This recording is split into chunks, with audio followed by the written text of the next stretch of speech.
implications for us in healthcare. Yeah, so. Okay, go ahead. Oh, I'm so sorry.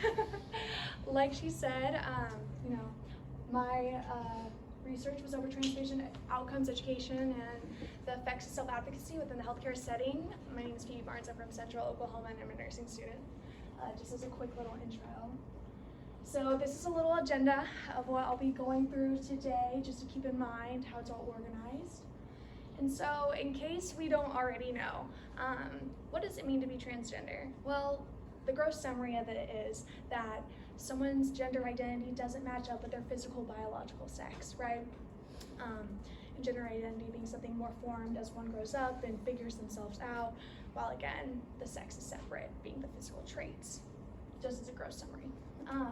So what does the research tell us about this patient population? Well, the transgender population has some of the worst outcomes nationwide. This is largely due to the many challenges they face while seeking health care and the many risk factors they have because of the barriers they have when seeking health care. Some of those include refusal of care, misgenderment, transphobia, gender-affirming care bans, homelessness, discrimination, lack of gender-specific care services, and lack of insurance coverage, just to name a few. In Oklahoma, we actually just recently, earlier this year, passed a gender-affirming care ban, which is really sad. So let's take a better look at the barriers. Discrimination within healthcare. I wanted to pull up just some of the most interesting things I found while researching. So, almost half of trans and non-binary individuals have reported negative experiences with healthcare providers in the last year alone. Trans patients are more likely to have their physical and mental health needs not met compared to their cis counterparts, which is, again, cisgender being, my gender identity matches my biological sex. Research shows that substance use to cope is associated with enacted and anticipated stigma by trans patients. And so when we're talking about that enacted versus anticipated stigma, that's basically fear they have because of the actual mistreatment, discrimination, violence, anything they've had because of discrimination, transphobia, all that within the healthcare setting, versus anticipated being so scared that you won't even go to the doctor because you're anticipating it to happen. And then also there's a massive stigmatization with trans women with HIV within healthcare, and that's because 20% of trans women worldwide have HIV. And so because we already have, not the best outlook on trans patients as a whole, according to the research and all, there's an even bigger stigmatization of these women because of it. Discrimination of trans patients is associated with higher rates of everything bad: suicidal ideation, attempts, psychological distress, substance abuse, smoking, HIV testing, and delaying or avoiding medical care. Again, that is 90% of the time just because they're too scared to go.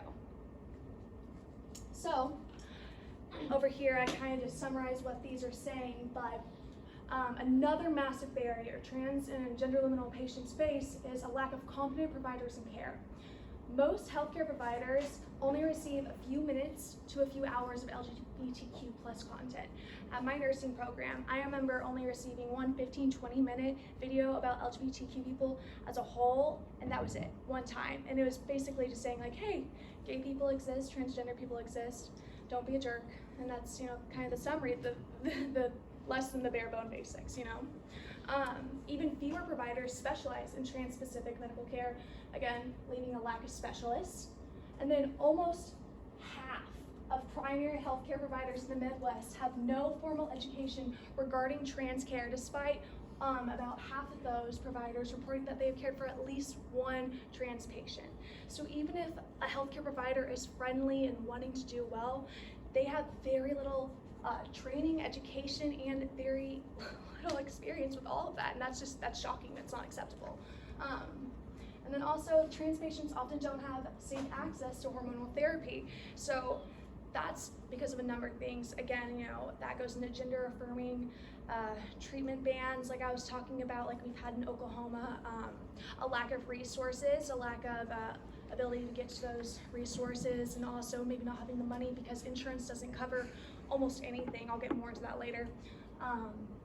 And that often can lead to trans people trying to, order hormone treatments to kind of self-medicate with themselves online. And it's very dangerous, and it's just sad.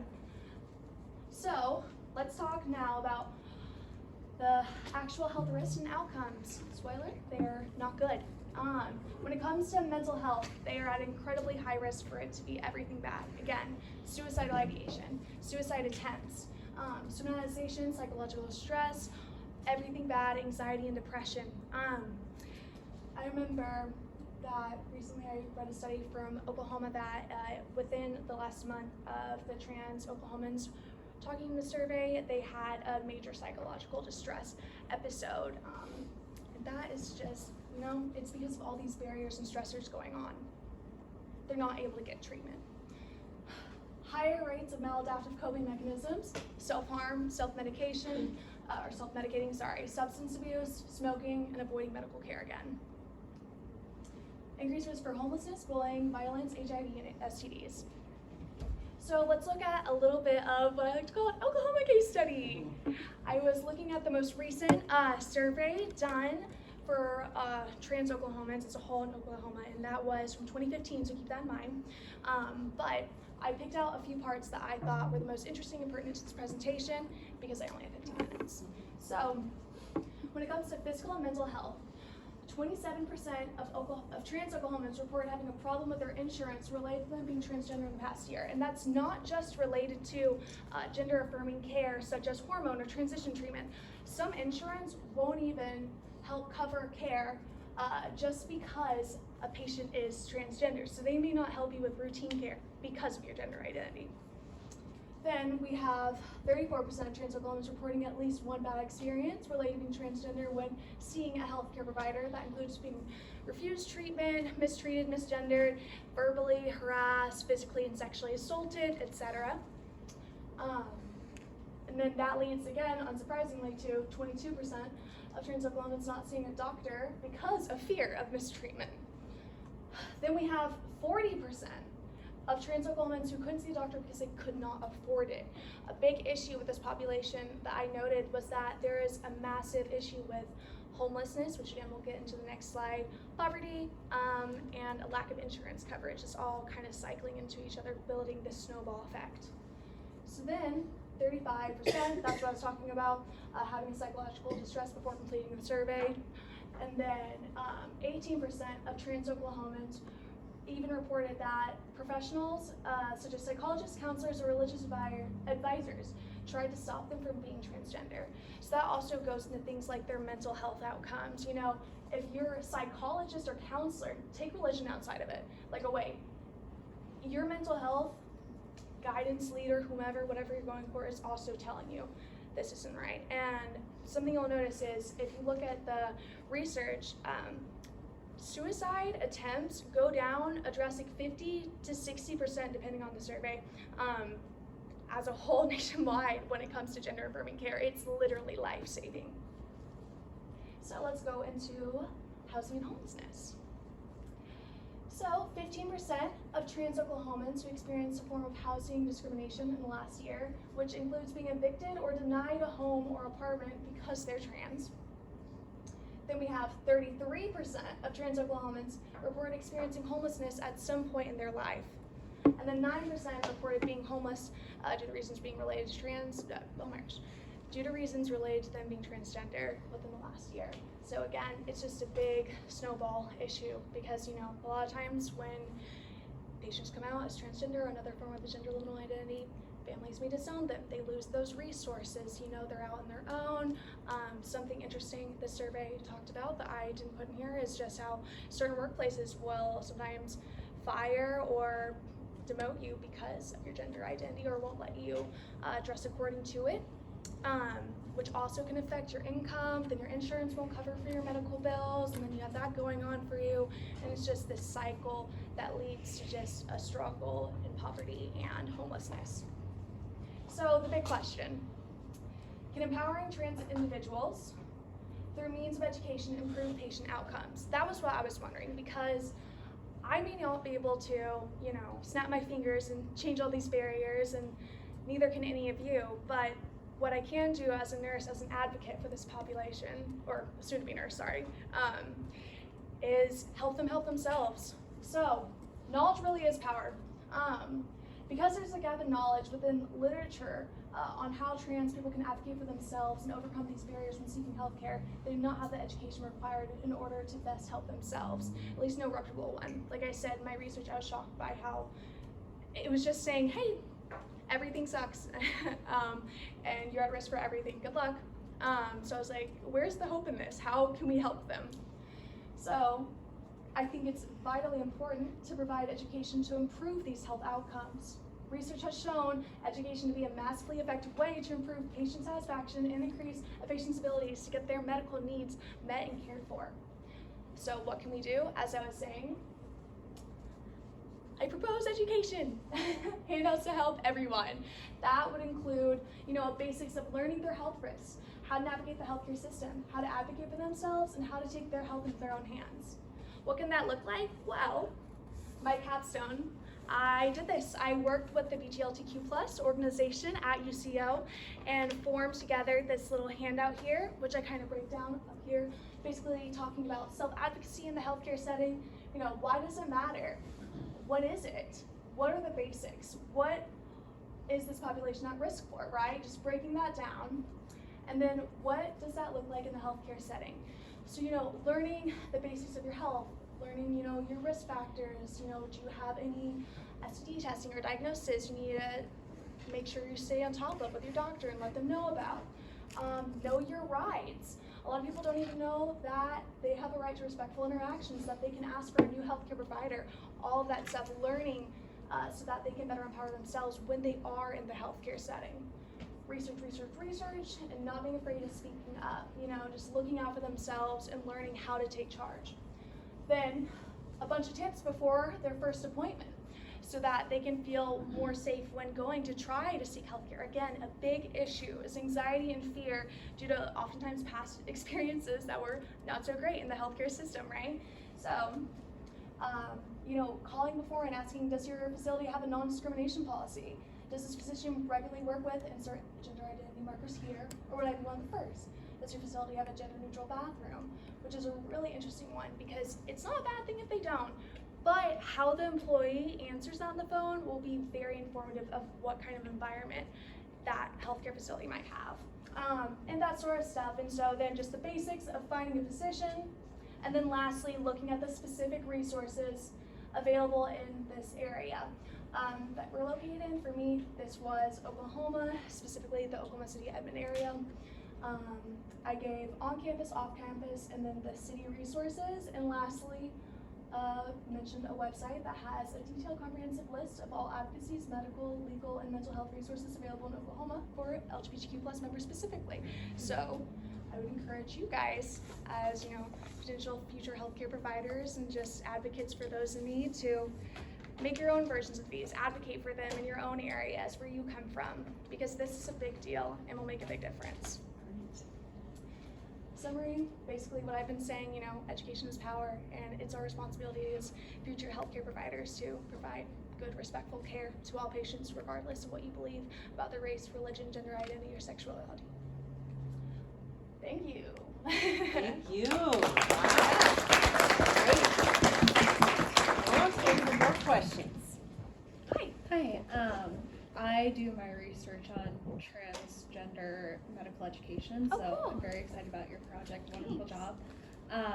Why do you propose education for the transgender community, those patients themselves, rather than the healthcare providers and a change in the system? No, I 100% am proposing both. Actually, fun fact, I plan on working with the nursing department even after I graduate a little bit, and I've already contacted an LGBTQ+ friendly organization that's made up of nurses and healthcare providers to meet and potentially start getting regular speakers in. I also plan on making a similar little handout for the future nursing students to have that go and break down more.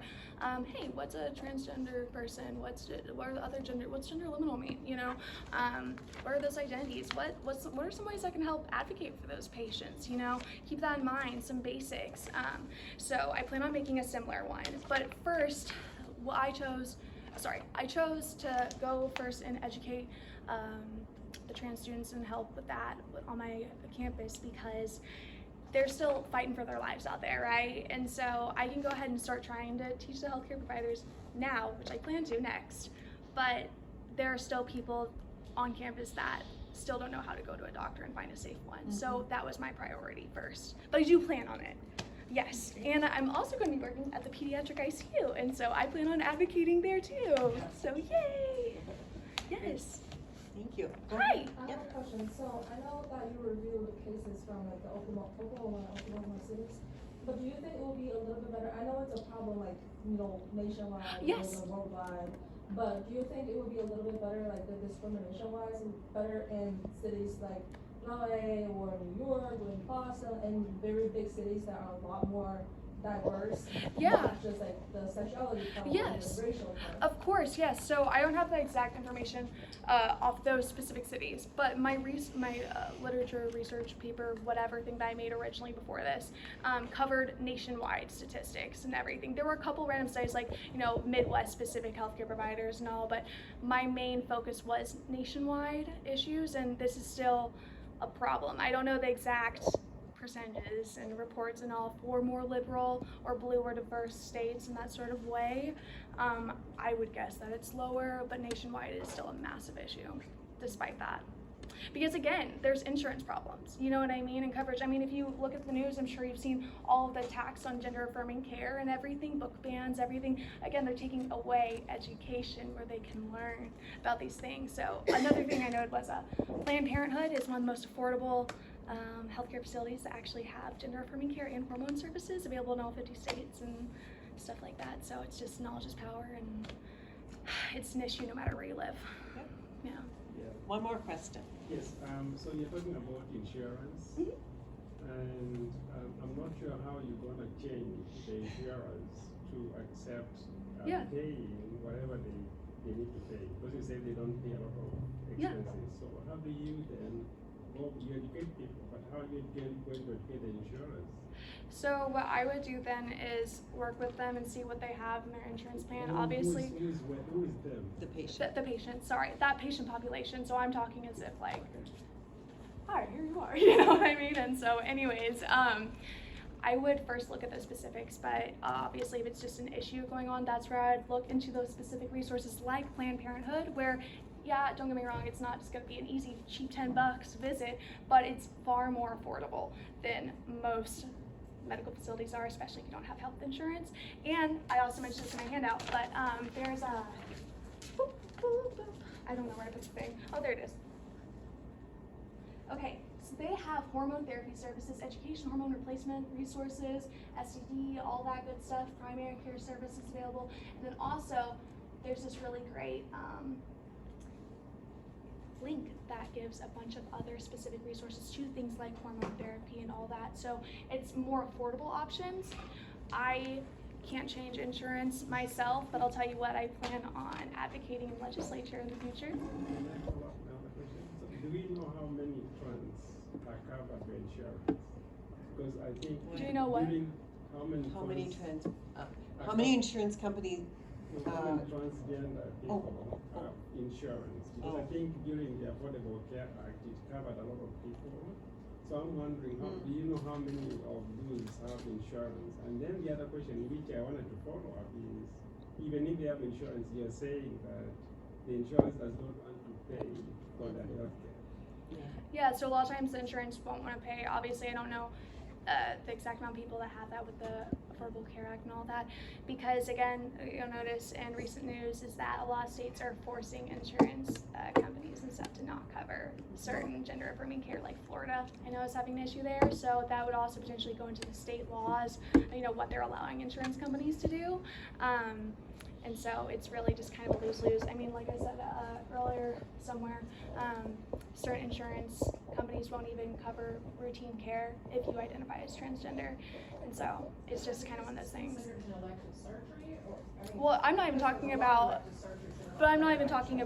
transition or hormone. I'm saying they won't even cover like, oh, my annual appointment for a doctor or I need to get a flu shot or something, they won't always cover that because you are transgender. So it's just because you identify as transgender sometimes. It's not all, but there are a significant enough one. That was even mentioned in the Oklahoma specific survey from 2015. I'm curious on your data. Yeah. Because so many of the numbers, I mean, anything one or higher is not good, but Yeah. I'm curious about if there's 18%, that means there's 82% that did not experience that negative impact, and a lot of your numbers are kind of like that. And I'm also wondering, did you compare those numbers over time?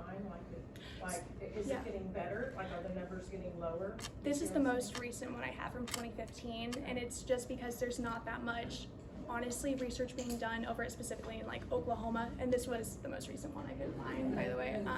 Comparing that with non-transgender homeless and other things like that. Yeah, Looking For at some sure, different but again, the nationwide data shows that a lot of them will experience homelessness at least some point in their life. Like I said, here it is, 33% report it at some point in their life, and this is one state from 1 year.